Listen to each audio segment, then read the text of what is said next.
It's the Ralph Nader Radio Hour. Stand up, you've been sitting way too long. Welcome to the Ralph Nader Radio Hour. My name is Steve Scrovan, along with my co-host David Feldman. How are you doing on this hot, sweltering day, David? Good morning. I'm looking forward to this. Yeah. And we also have the man of the hour, Ralph Nader. Hello, Ralph. Hello. Plenty of evidence about global warming today in Washington, D.C. Yeah. Well, we've got a great show again today. I know I say that every week, but we keep topping ourselves. A few weeks ago, we welcomed investigative journalist Andrew Coburn, who made the counterintuitive case that the more we spend on the military, the weaker we actually get. Well, on the show today, we're going to expand our discussion of the military budget and spend most of the hour with Professor Michael Klare, who has written extensively on foreign affairs and how the pursuit of natural resources fuels most wars. We're also going to talk to Professor Klare about current U.S. military policy as it relates to Iran. Are we in danger of stumbling into a war with Iran? And is that about oil? And as the fruitless so-called war on terror loses steam, are we turning our war machine toward bigger, more conventional targets like China and Russia? These are the topics on the table with Professor Klare for the main part of the show. In the second part of the show, we're going to dig into the mailbag and answer the questions that have been piling up in there. And as always, we will also cut away for a minute somewhere in between to find out what is happening in the ever-expanding world of corporate crime with our corporate crime reporter, Russell Mokhiber. But first, let's talk military budget and foreign policy with our featured guest. David? Professor Michael Klare is the author of 14 books, including Resource Wars, Blood and Oil, Rising Powers, Shrinking Planet, and The Race for What's Left. He is the Five College Professor of Peace and World Security and Director of the Five College Program in Peace and World Security Studies at Hampshire College. Professor Klare is also the defense correspondent for The Nation magazine. Welcome to the Ralph Nader Radio Hour, Michael Klare. It's a pleasure to be with you today. Yes, welcome indeed, Michael. You know, the congressional oversight of the Department of Defense must be at an all-time low. Not only haven't they been able to get the Department of Defense to obey a federal law that went into effect in 1992, requiring all departments and agencies submit auditable data to the Government Accountability Office of the Congress, accounting arm of the Congress.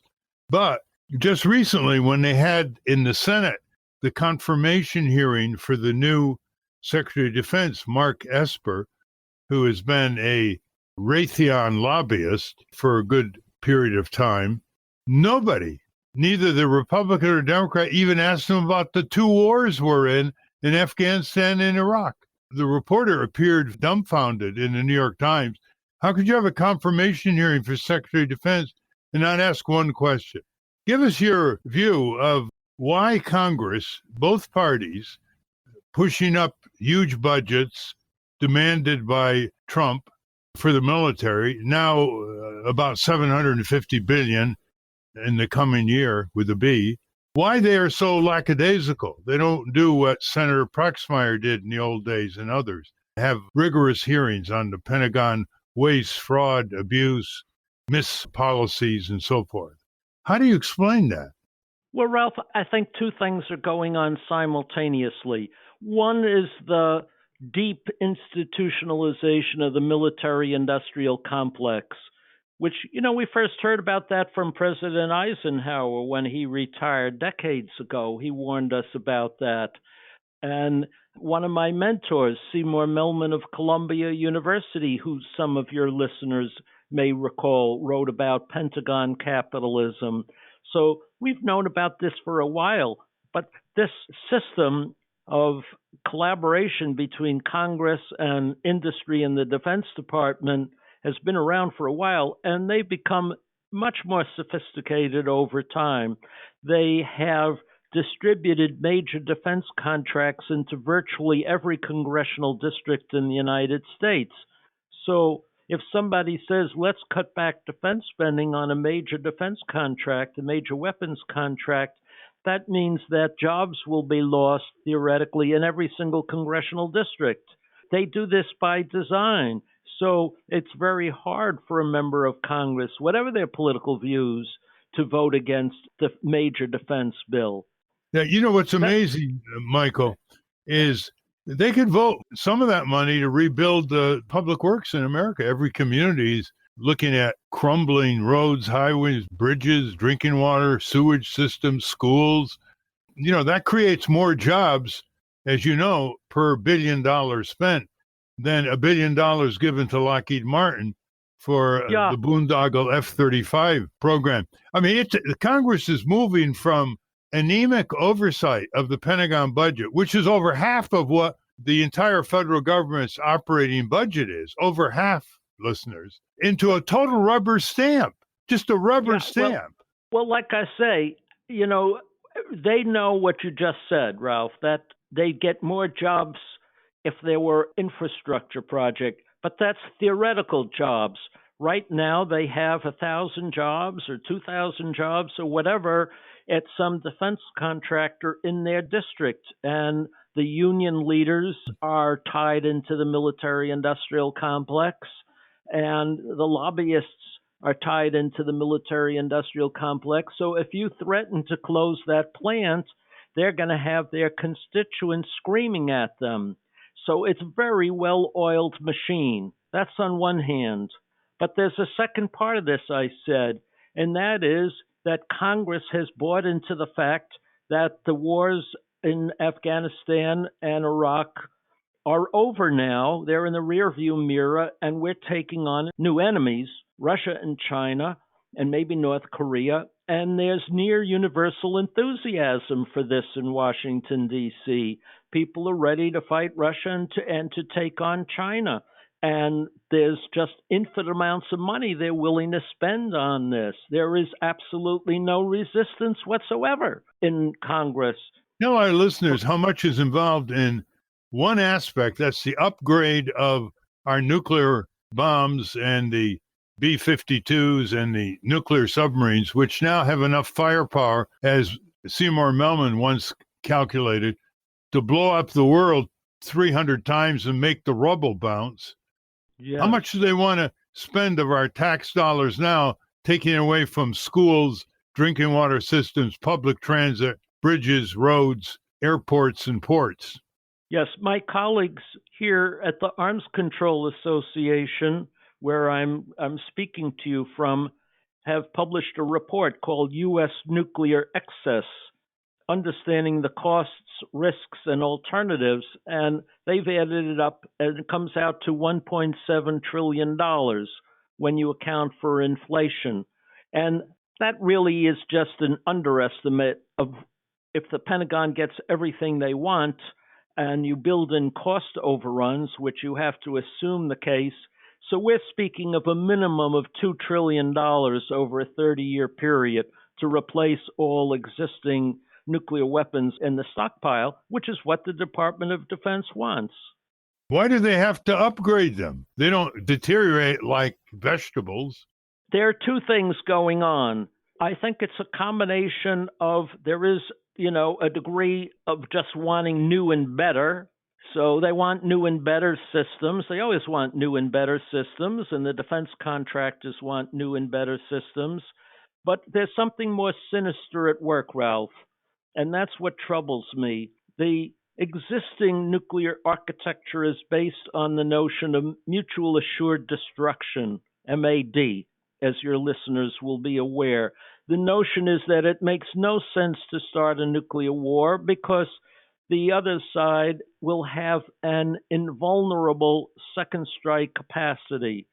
Even if we attack them, they will still have some reservoir of nuclear weapons, maybe on submarines or mobile missiles that could strike back and still destroy us.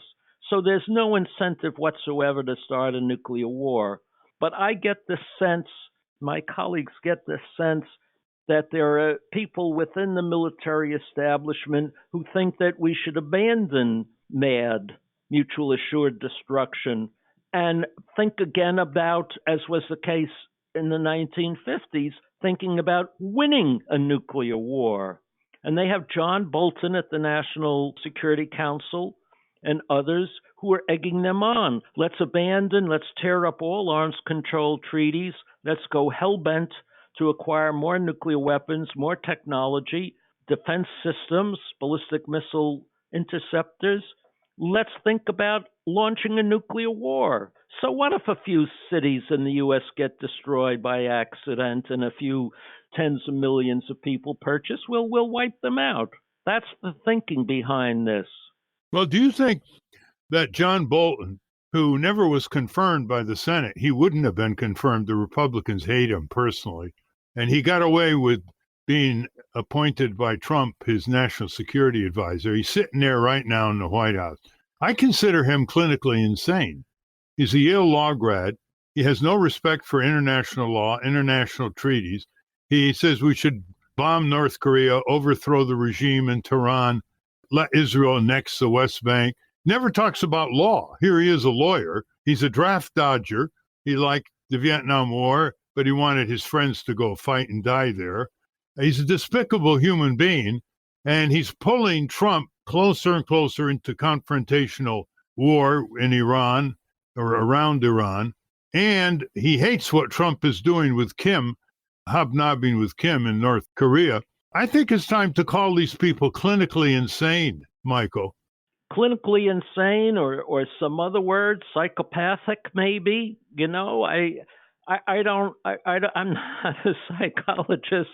I don't know what to call them except extremely dangerous and unsafe to living creatures. It's out of that movie, Dr. Strangelove. Here's the question I want to ask you. We would never allow China to have a fleet of warships in the Caribbean. Why are we so hung up on our controlling the South China Sea?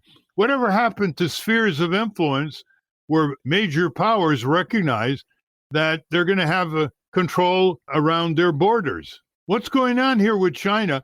I think part of it started with Hillary Clinton's address at the Naval Academy, where she outlined what she called force projection against China, moving a lot of our military from the Middle East to the South China Sea and surrounding China with aircraft carriers. She used the word force projection. Remember that address? Yes, certainly. But, Ralph, this has been U.S. policy since 1898, when the U.S. conquered the Spanish fleet in Manila Harbor and took possession of the Philippines, and has been U.S. policy ever since. That was the basis of U.S. intervention in World War II in the Pacific, is that America's sphere of influence extends to the coastal waters of China. And no member of the American foreign policy elite, Democrat or Republican, has ever challenged that notion in over a century. This is deeply ingrained in the strategic thinking of American policymakers. You don't hear any candidate running for president, any member of Congress saying that's a cuckoo idea, which it certainly is. Well, lay out what you think the Pentagon, the military-industrial complex, Raytheon, Boeing, Grumman, Lockheed Martin, enough is never enough for their weapons, They can never tell you. General Dynamics can never say, when is there enough nuclear submarines? Outline for our listeners what's called the Triad of defense that we're projecting all over the globe with the American empire before we get into the latest strategy, which is to push Russia and China into an arms race with us. Yes, I'm happy to speak to these issues. We distinguish here between so-called conventional weapons. Of course, no killing instrument should be called conventional, but that's the term, and nuclear weapons, or weapons of mass destruction. So the nuclear triad consists of land-based intercontinental ballistic missiles, or ICBMs, plus submarine ballistic missiles. They are called SLBMs, submarine-launched ballistic missiles. And we have a third leg of the triad, which are bombs dropped or cruise missiles launched from long-range bombers like the B-2 and the B-52 bomber, which are intended to penetrate Russian or Chinese airspace to deliver their weapons. So there are three legs, each one of which is designed to fully destroy, eliminate, abolish, incinerate Russia and China, even if the other two were completely obliterated. So we have three separate systems for conducting a global nuclear war, thermonuclear war, independently of the others. So that's why the price is so high when you have three separate nuclear warfighting machines operating independently of each other. That's Well, the nuclear triad. Well, on that point, don't you think we could have citizen town meetings around the country where they summon the people who make all this weaponry possible, the senators and representatives, and get something going? Because let me ask you a question maybe most people don't ask you. We're talking to Professor Michael Klare, who's written for decades accurate information, studies, books, testimony, articles. He's the military correspondent for The Nation magazine on the military strategy, so-called. Where is this going if we don't stop it, if we don't redirect it, if we don't wage peace, if we don't have treaties, if we stop thinking that we can't generate our economy unless it's a war economy? Where do you think 10, 20, 30 years this is going to end up? The worst case scenario, short of a war, the economic worst case scenario. Yeah. The other side of this, Ralph, is that this has to be put in context, is what the Pentagon now calls preparing for great power conflict, in quotation marks, or great power competition. It's not enough that they're building up the technology of war. They're also creating let's call it the political or the strategic context for war with Russia or China. Now, this was not the case 2 or 3 years ago. From 9/11 on until a year or so ago, they would say that their primary concern was fighting terrorist organizations, militant organizations in the Middle East. So that was a completely different priority.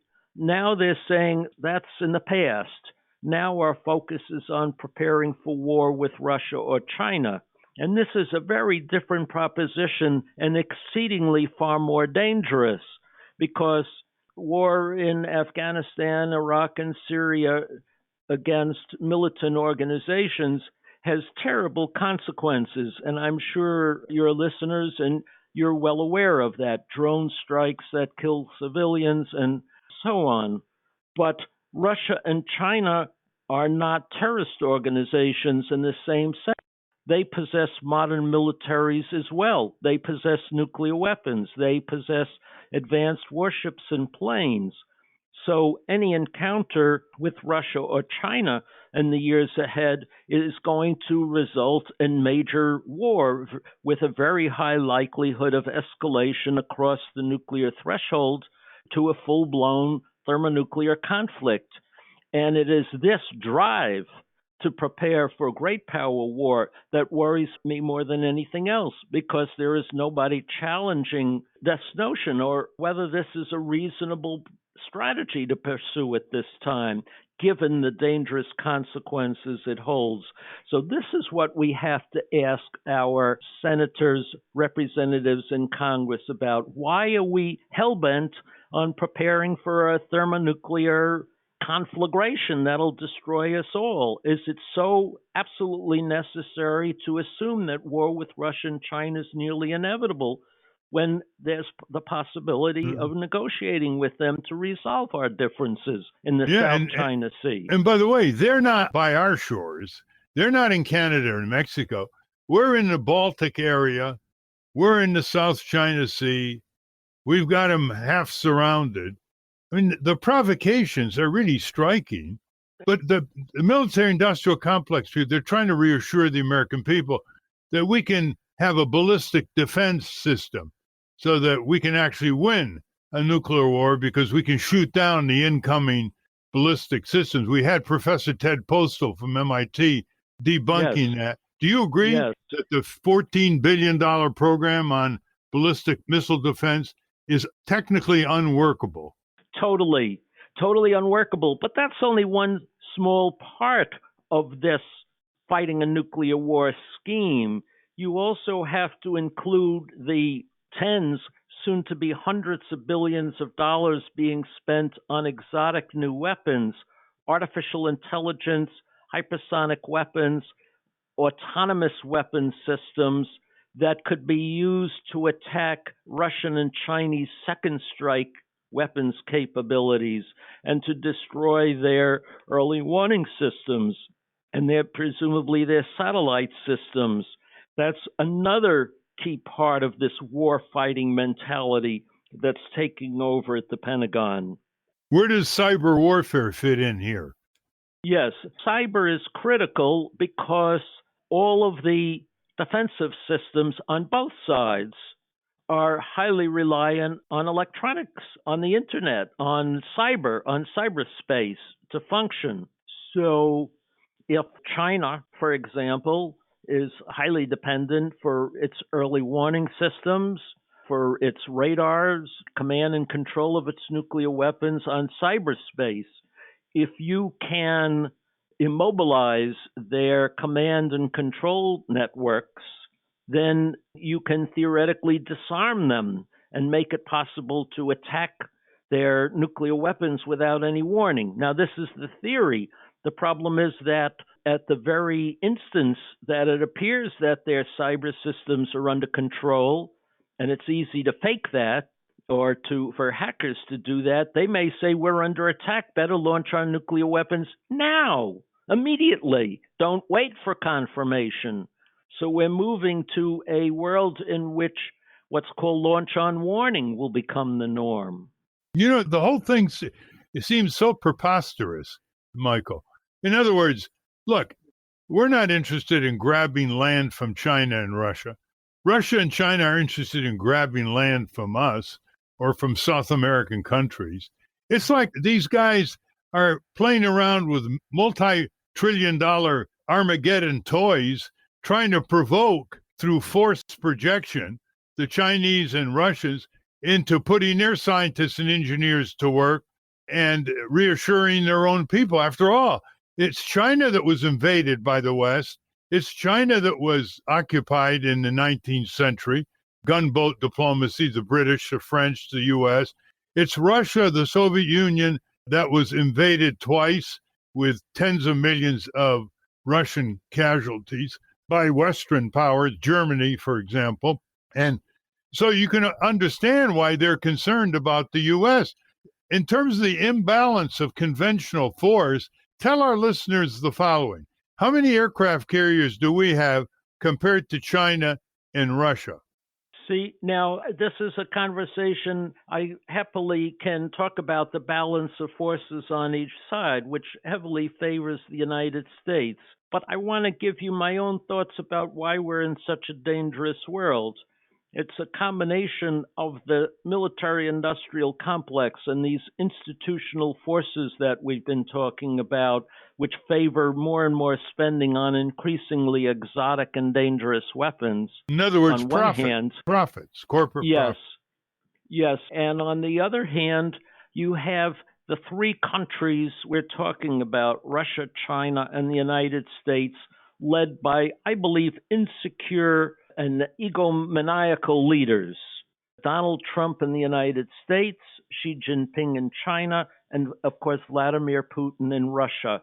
Each of these egotistical but insecure leaders, if they, could not win the majority election in their own countries, I suspect, and so are relying on flag waving and ultranationalism and militarism to secure their position in their respective countries. We saw that Donald Trump with his July 4th, fiasco of a parade in Washington.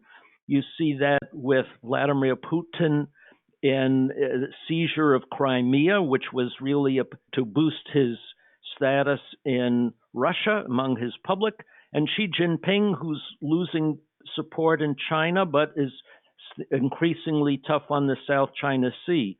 So you have a marriage of these political leaders seeking stature through militaristic behavior, which is, if we think back to how World War I began, that's exactly how World War I began, was this kind of posturing. And that's what scares the crap out of me. I was going to mention World War I because it's a very good comparison. It all started with the shootout in Sarajevo, the Archduke, and then the kings and the Kaisers and the Tsars who knew each other. Actually, they were socializing. They got their egos up, and the result was 15 million dead innocents and getting us into World War I, which set the stage, by the way, historians remind us, for World War II. So to show people what the imbalance of conventional forces are, how many aircraft carriers, which is the main instrument of force projection against China, for example, how many aircraft carriers do we have compared to China and Russia? You know, China has one, and it's not fully operational yet. They're building their second. The U.S. has 12. I think one of them is down for repair. And Russia has, you know, at last count, I think it only has one. But Russia's strength is not at sea. Russia's strength is on land. But still, even in terms of their land capacity, the Russian military is a mere shadow of what the Soviets had at their maximum strength.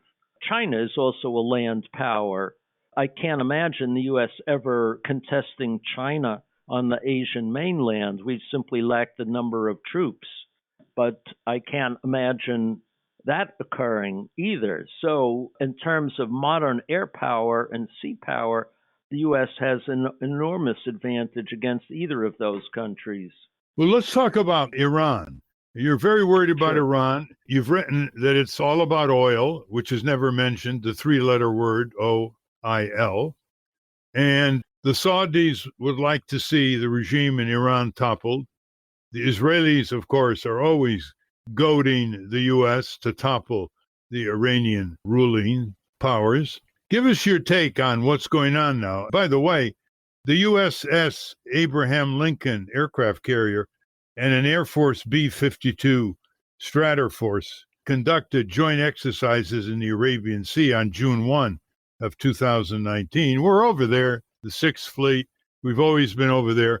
We got Iran surrounded by our military in Iraq, our military in Afghanistan, our sea and air power in the Persian Gulf, and, of course, the Israelis always available to provide intelligence or cyber attacks on the Iranian centrifuges with the U.S. What do you think's our take here? We got John Bolton and Mike Pompeo, Secretary of State, going around the world basically saying that Iran is going to be the target. And they pulled out of the nuclear accord. Trump did. All the other allies stayed in.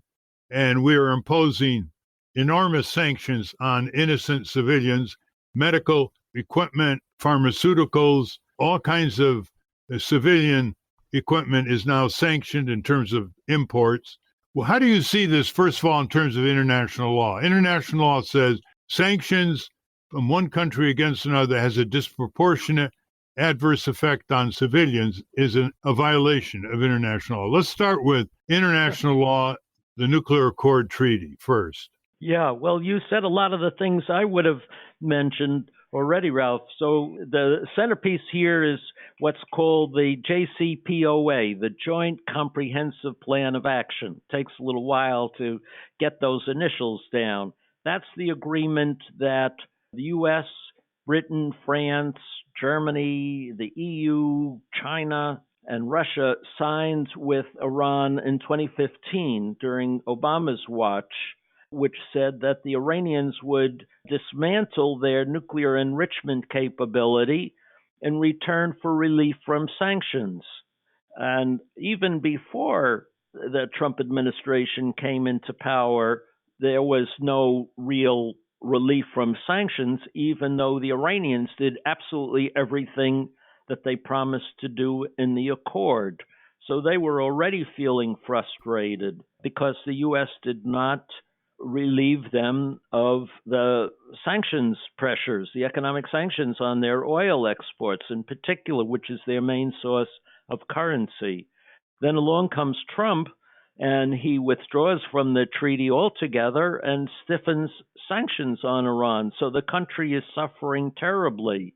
The Europeans who believe in the treaty, want to keep the treaty afloat, have promised the Iranians that they would find a workaround. They'd find some way to maintain economic ties with the Iranians, even despite sanctions by the U.S. on their international companies that do business with Iran.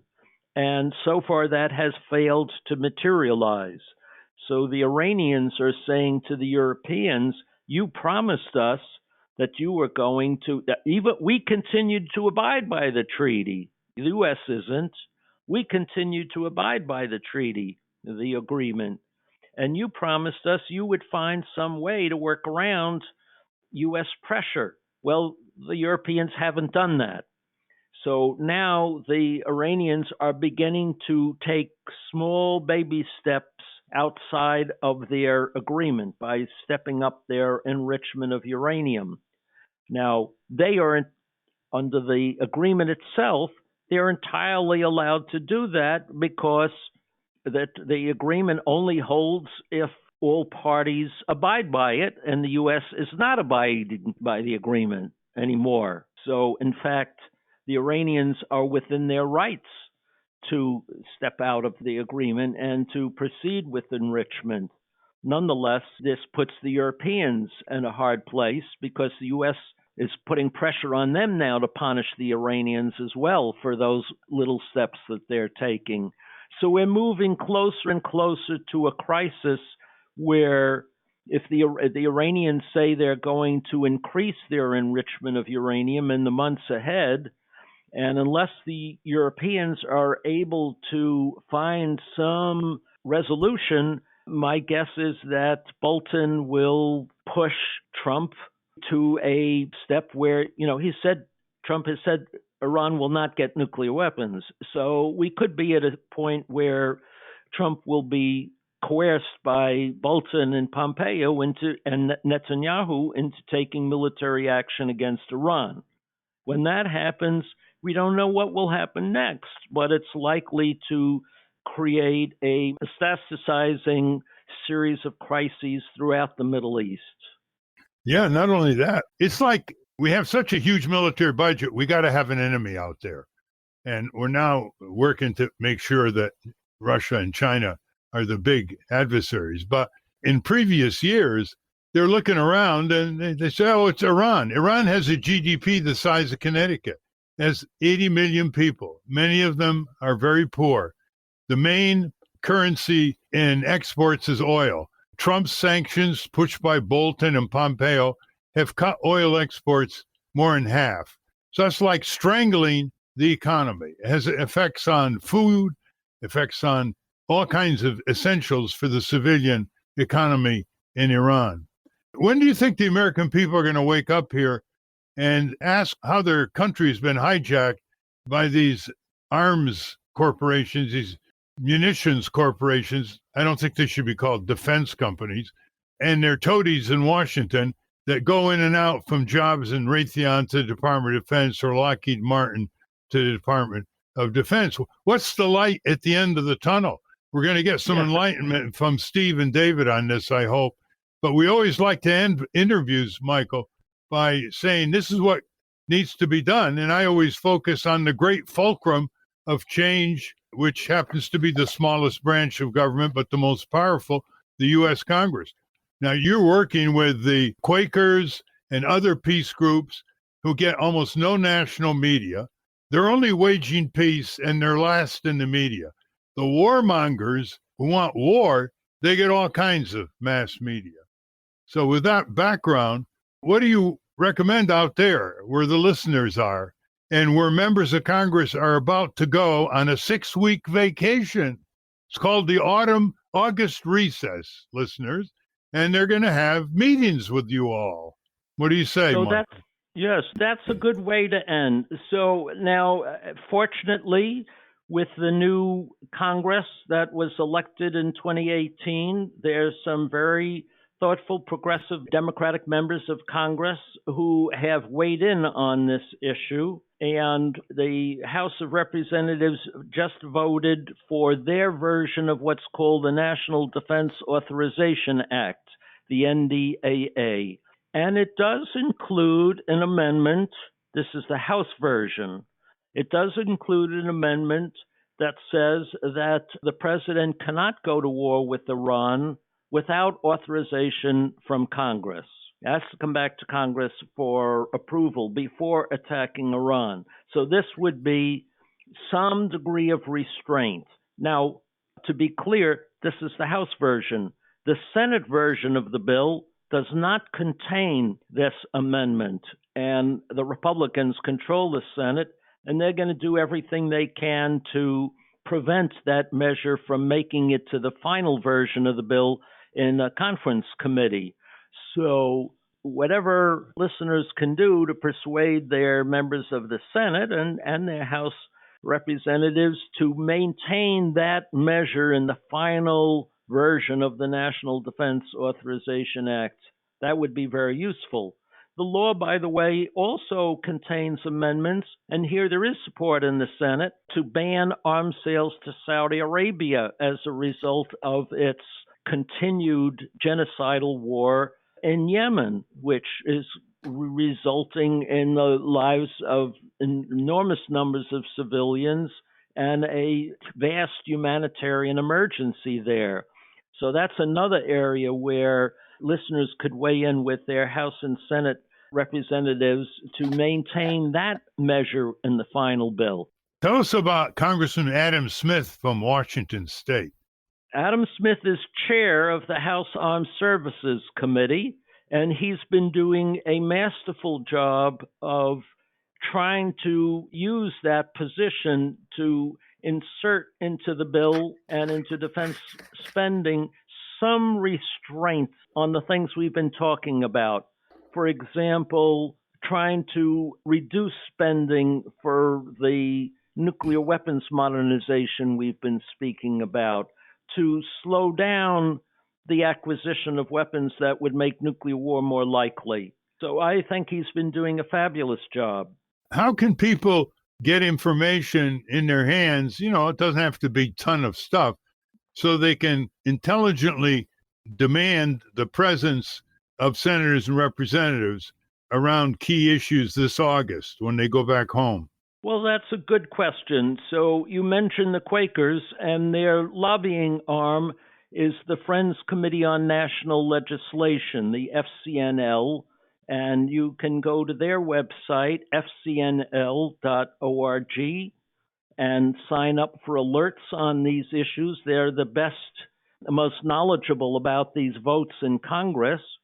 And on nuclear weapons issues, like spending on the nuclear Triad, go to the organization I collaborate with, the Arms Control Association, at armscontrol.org. It's ARMS, right? Yes, Arms Control, one word, armscontrol.org. And where are the Democratic presidential candidates on this? Are any of them taking this on, or are they dodging over half of the federal operating budget and the military-industrial complex and forever wars abroad? Are they ducking it? I won't say they're ducking it. You know, they're all leading with other issues that they consider more important, like economic inequality, racism, immigration rights. Healthcare. I can understand that. But some of them are speaking out on these issues. Elizabeth Warren has spoken out, Bernie Sanders, of course, as have others. I don't mean to just single out those two, but I know they have in particular spoken out about the risks of excessive military spending. Let's get some enlightenment from Steve and David. Yeah, I have a question. There are people who believe that war is a constant in nature, and those people are in America, Dick Cheney, Bolton, but they also exist in other countries. So what kind of military do we need, and who is a legitimate threat to the United States? Is there somebody out there we should be afraid of? Well, as I said earlier, I do think that Russia and China are, like the United States, are led by leaders with authoritarian tendencies who are also insecure and see militarism as a tool for their political legitimacy. I do not think that they want to go to war, any of them. I believe that. Because of our strength, or just because they don't want to go to war? No, I don't think that they want to go to war per se. It's not like Hitler and others who thought war was a good thing. They're aware of the dangers, but they want to engage in risk-taking behavior. And there's a long history of this, that by showing the flag, muscle flexing, acting tough, there's a lot of masculine sports behavior that this comes from. You have to show the other guy that you're tougher than him. So is there a boogeyman out there? Is there somebody who we really have to fear? Do we have to fear somebody? We have to fear hackers who might trigger a war. I think we have to fear young men in planes and ships who have command of systems that could ignite a war unintentionally. But it's the whole system that we have to fear. I don't think there's a boogeyman. I think there's a system. Right. By the way, Michael, give that Friends Committee slowly that website, because listeners, they do have very accurate and clear information for voters back home. I mean, I'm very impressed with the Friends Committee on National Legislation. Yes, the Friends Committee on National Legislation.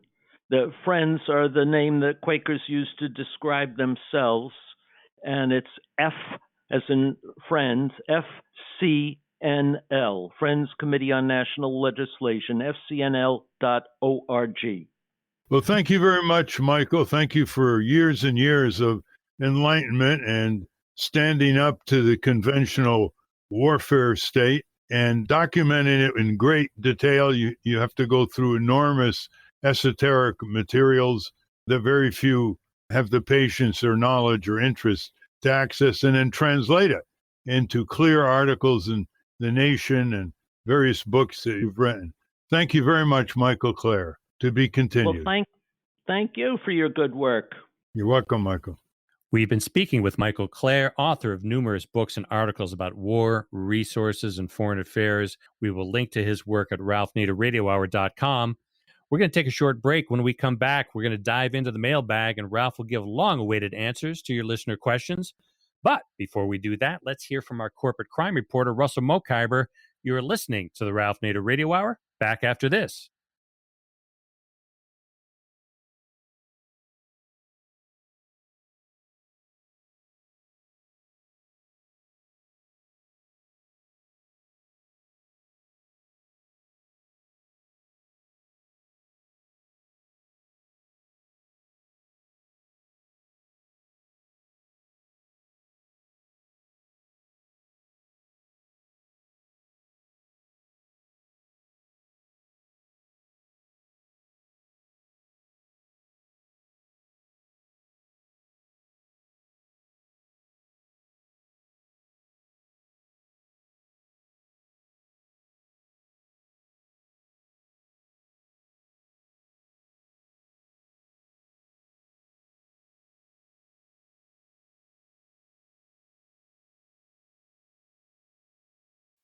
Thank you, Russell. Well, let's open up the mailbag and take a listener question. David, why don't you take the one from Dale West? This comes from Dale West. Ralph, do any of the trade agreements like NAFTA protect Boeing from prosecution? Do these trade agreements restrict U.S. regulators from banning the defective 737 MAX?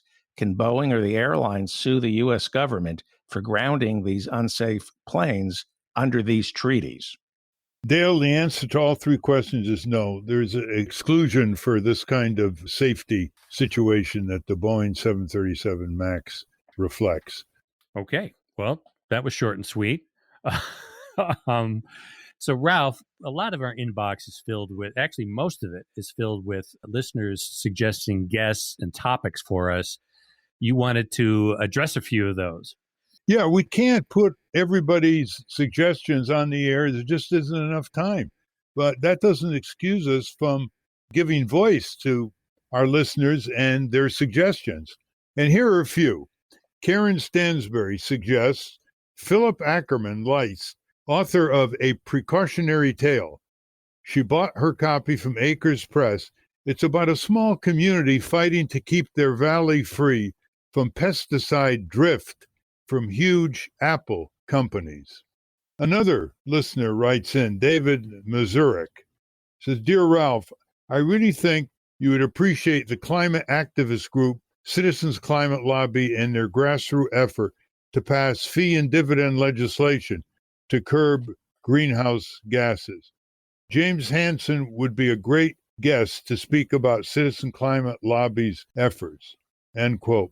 Well, we had David Freeman on, who I think doesn't think the Citizen Climate Lobby goes fast and far enough. He wants a graded prohibition of fossil fuel consumption year after year to eliminate them. And he doesn't think that a carbon tax is a tough enough measure and can easily be gamed by the fossil fuel companies.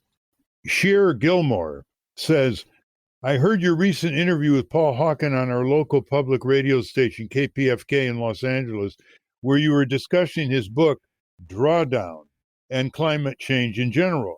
You touched briefly on the carbon fee plan proposed by Citizens Climate Lobby, and Paul opined that if a carbon tax could be made to happen, it would be fantastic.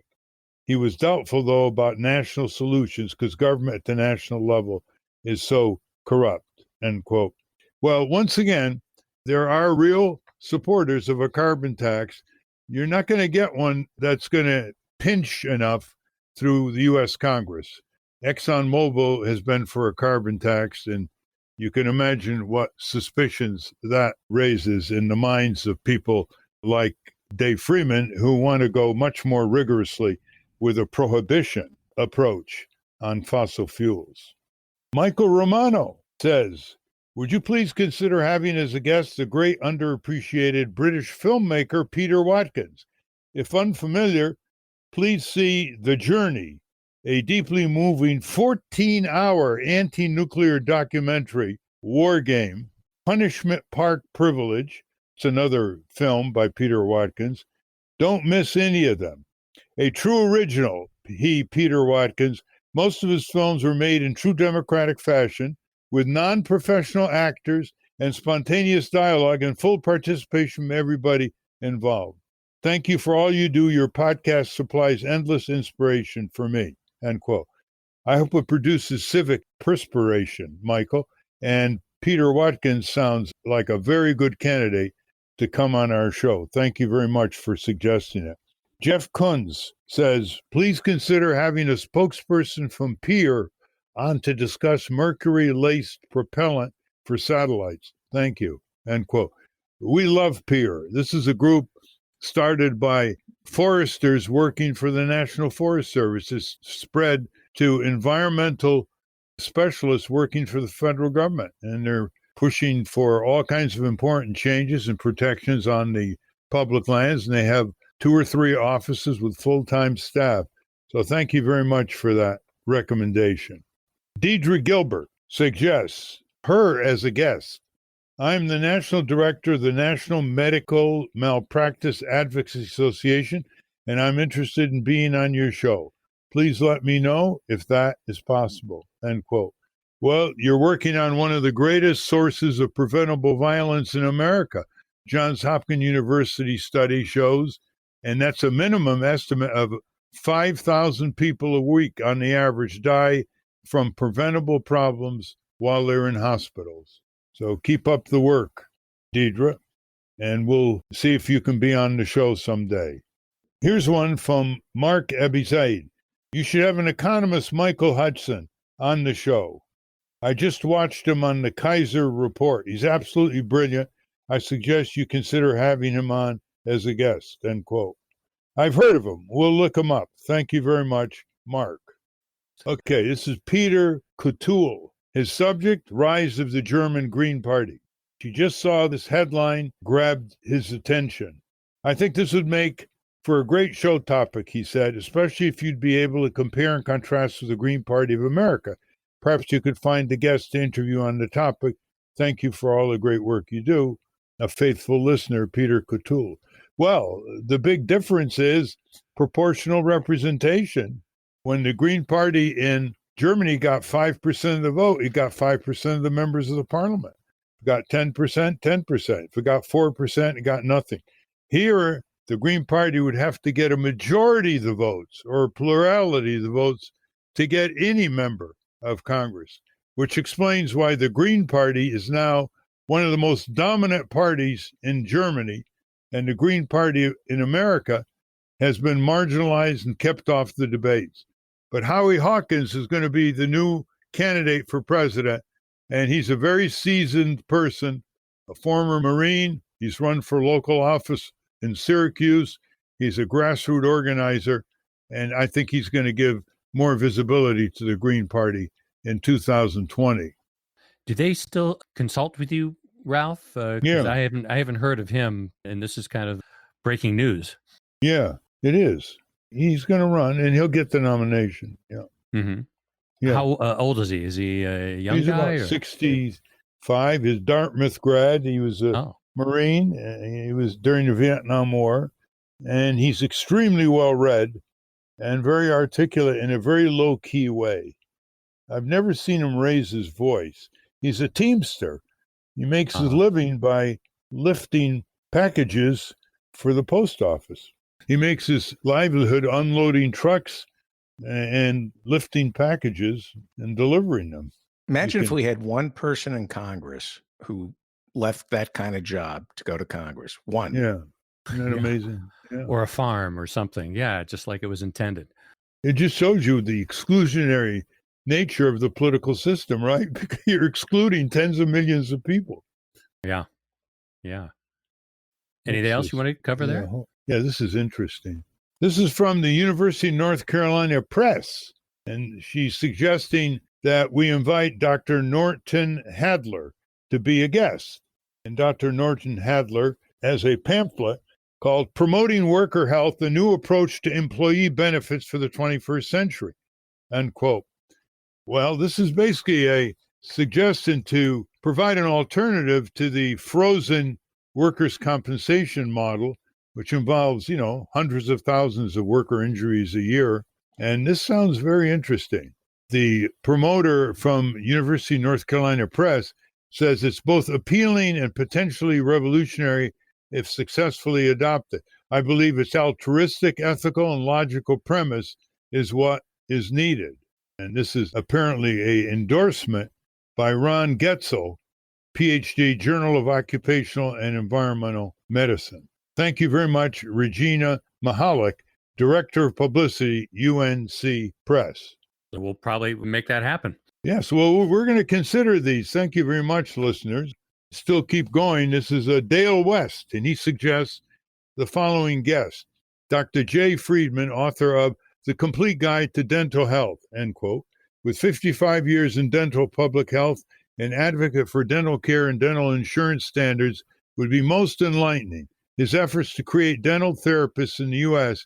to engage the underserved and public schools is worth exploring. His critique of the private dental system and Medicaid dental fraud is noteworthy as well, end quote. David and Steve, I once went to a dentist for a root canal, and it cost like $1,600 at the time. And I said to the dentist, how can normal working folk people afford this? Right. And he said, they can't. Their only alternative is to have the tooth pulled. Isn't that an amazing concession? Well, yeah, yes and no. There's an article that came out 2 months ago in the Atlantic or Harper's about dentistry. It was an expose, and I reached out to the author. He didn't get back to me, but he would definitely do this show. Most dental work is unnecessary, like a root canal. They've done studies. You must have done studies on this, where you go from dentist to dentist and you get a whole range of diagnoses depending on what they think you can afford, including root canals. That's right. There's over diagnosis in dentistry the way there is in physician world. And of course, the diet has a great deal to do with prevention of caries. And the whole point is that dentistry has become so expensive, that is complex dentistry, that basically there's no dental insurance that even comes close to covering it. Right. The name of the story is The truth about dentistry, it's much less scientific and more prone to gratuitous procedures than you may think. Oh, And yeah. it's written by Ferris Jabbar in the May issue of The Atlantic. I'm going to send it to you. I've read about dentists that go too quick to recommending crowns, recommending pulling teeth, recommending artificial tooth. And the difference between these dentists and a really competent, honest dentist is really extraordinary. That's why you got to learn how to pick a dentist. I once talked to my dentist about, I assumed that dental health was not good in ancient times because they didn't have modern dentistry. And he said, well, it's actually quite the opposite. The anthropological studies and the paleontological studies, when they dig up these skulls, their teeth are pretty much intact. And I said, why is that? He says, it's probably because they were chewing on roots and branches and not eating processed food that deteriorates the teeth. And sugar. And so actually dentistry is probably much less needed back in ancient times than it is now. They found the same thing with indigenous tribes in our contemporary world. There's a dentist actually who went to study the teeth of indigenous tribal people who do not eat processed foods ever. And the minute they start eating packaged processed foods in stores, their teeth health deteriorates and they get all kinds of cavities. Well, thank you, everybody, for your questions and your suggestions. Keep them coming on the Ralph Nader Radio Hour website. I want to thank our guest again, Michael Klare. For those of you listening on the radio, that's our show. For you podcast listeners, stay tuned for some bonus material we call the Wrap Up. A transcript of this show will appear on the Ralph Nader Radio Hour website soon after the episode is posted. Subscribe to us on our Ralph Nader Radio Hour YouTube channel. And for Ralph Nader's weekly column, it's free. Go to nader.org and get it delivered directly into your inbox. For more from Russell Mokhiber, go to corporatecrimereporter.com. And Ralph has got 2 new books out, The Fable, How the Rats Reformed the Congress. To acquire a copy of that, go to ratsreformedcongress.org. And To the Ramparts, How Bush and Obama Paved the Way for the Trump Presidency and Why It Isn't Too Late to Reverse Course. We will link to that also. The producers of the Ralph Nader Radio Hour are Jimmy Lee Wirt and Matthew Marin. Our executive producer is Alan Minsky. Our theme music, Stand Up, Rise Up, was written and performed by Kemp Harris. Our proofreader is Elizabeth Solomon. Join us next week on the Ralph Nader Radio Hour. Thank you, Ralph. Thank you, everybody. If you want to give the book, How the Rats Reformed the Congress, to a friend, I'd be happy to autograph it and inscribe it in that fashion.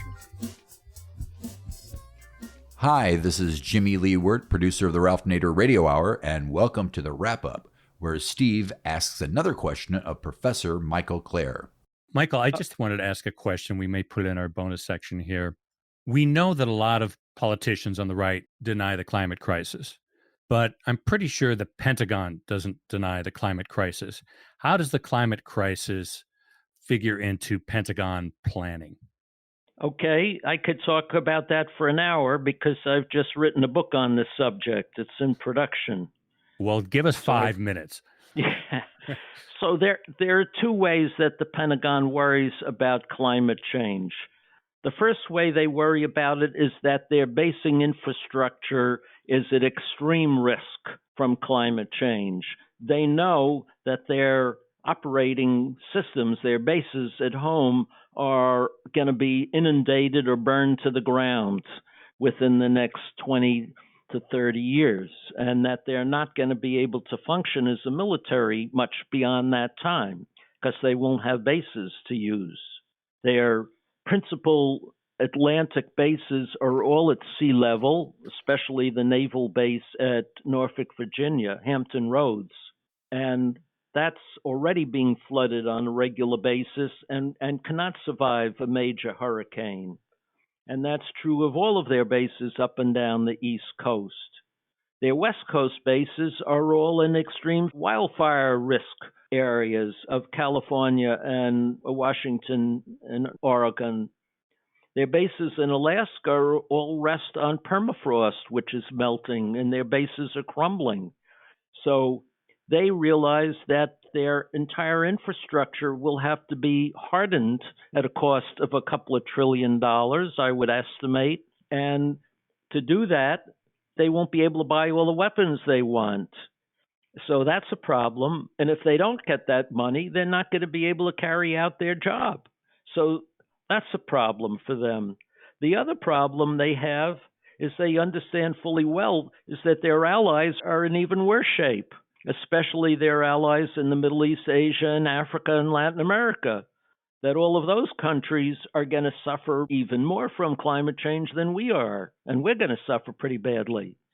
And that it's very likely that the word they use is state collapse, that countries like Saudi Arabia, Nigeria, the Philippines could simply disintegrate under the pressures of climate change, creating mass hysteria, continent-wide mass hysteria, with hundreds of millions of climate refugees, spreading disease, creating wars, creating chaos around the planet, creating tasks beyond which any military is capable of addressing. So they see a nightmare scenario. The title of my new book is All Hell Breaking Loose, the Pentagon's Perspective on Climate Change. And why hasn't that affected Donald Trump, who calls climate disruption, climate crisis, a hoax? Doesn't he listen to the military? He likes to march him down Pennsylvania Avenue. He doesn't want to hear from them anymore. Why is that? Bolton is closing the door between the White House and the Pentagon? To a considerable extent. This is an interesting story all by itself. All Absolutely. He talks about is the great U.S. military, and he's not listening. Not anymore. Pardon? Not anymore. There was a story in the Wall Street Journal yesterday or the day before. Trump, he's not picking generals to head the Department of Defense or other positions. He's picking defense contractors. That's a pretty ominous sign, I would say. I would say so. Well, we're looking forward to your book, aptly called All Hell Breaking Loose. And yes, you have to tell me where to send a copy when it comes out. We'll let you know. And what's the publication date and who's the publisher? It's Metropolitan Books, and the pub date is November 1st. Oh, that's a big publisher. This is going to be a bestseller, I hope, by Michael Klare. Well, that would be nice. That would be nice. Michael Klare, it's spelled Klare. Yes. And that's a wrap. Join us again next week on the Ralph Nader Radio Hour.